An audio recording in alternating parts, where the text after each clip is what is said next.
Captaincy ছাড়তে হবে শ্রেয়সকে, জাতীয় দলের শাস্তি মিলবে আইপিএলেও।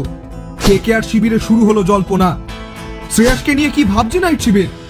বিস্তারিত জেনে নিন এই প্রতিবেদন থেকে।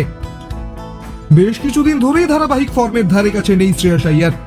ইংল্যান্ডের বিরুদ্ধে প্রথম দুটো টেস্টের পর আর ভারতীয় টিমে টিকে থাকতে পারেননি তিনি। বোর্ডের তরফে বিবৃতিতে অবশ্য বলা হয়েছিল বাদ নয়, চোটের কারণে বিশ্রাম দেওয়া হয়েছে। জাতীয় ক্রিকেট একাডেমিতে রিহ্যাবের পর ফিট সার্টিফিকেটও দিয়ে দেওয়া হয় শ্রেয়সকে। তারপরই হঠাৎ চোটের গল্প ফেঁদেছিলেন শ্রেয়স। বড়োদার বিরুদ্ধে রঞ্জি কোয়ার্টার ফাইনাল ম্যাচের আগে মুম্বাই ক্রিকেট সংস্থাকে জানান চোট রয়েছে কোমরে, তাকে যেন বিবেচনা করা না হয়। অথচ তিনি নেটে ব্যাট করছেন, সেই খবর চাউর হয়ে যায়। শ্রেয়সের এই মিথ্যা বাহানা একেবারে গ্রহণ করতে পারেনি ভারতীয় ক্রিকেট কন্ট্রোল বোর্ড। এমনকি তাকে বোর্ডের আর্থিক চুক্তি থেকে বাদ দেওয়া হতে পারে এমন সম্ভাবনা উজ্জ্বল হয়ে উঠেছিল। ভারতীয় ক্রিকেট বোর্ডের সিদ্ধান্ত তাতেই শিলমোহর দিয়েছে। আগামী 22শে মার্চ থেকে শুরু হচ্ছে আইপিএল। ইতিমধ্যে কলকাতা নাইট রাইডার্স নিজেদের সংসার গুছিয়ে ফেলেছে। তবে ক্রিকেট সমর্থকদের একাংশ দাবি করছেন শ্রেয়স যে কাজটা করেছেন সেটাকে আসলে নৈতিকতার অবমাননা বলে। এর সঙ্গে ক্রিকেটের কোনো সরাসরি সম্পর্ক নেই। সেই কারণে বিসিসিআই যেভাবে শাস্তি দিয়েছে, কলকাতা নাইট রাইডার্সেরও সেই একই পথে হাঁটা উচিত।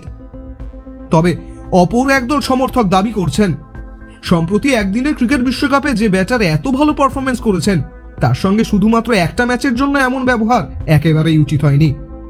কলকাতা নয়, টাইটান আই প্লাস এখন বনগা শহরে। অলংকার, যশোহর রোড, বাটার মোড়, বনগা। পাশাপাশি আইপিএল টুর্নামেন্ট বিসিসিআই এর ব্রেন চাইল্ড প্রজেক্ট হলেও গোটা টুর্নামেন্টই ফ্র্যাঞ্চাইজি ভিত্তিক।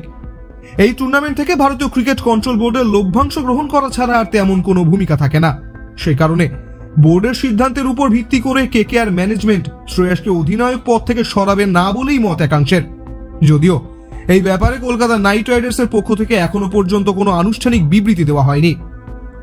শ্রেয়সের আইপিএল ভবিষ্যৎ নিয়ে অবশ্য সন্দিহান সমর্থকদের একাংশ।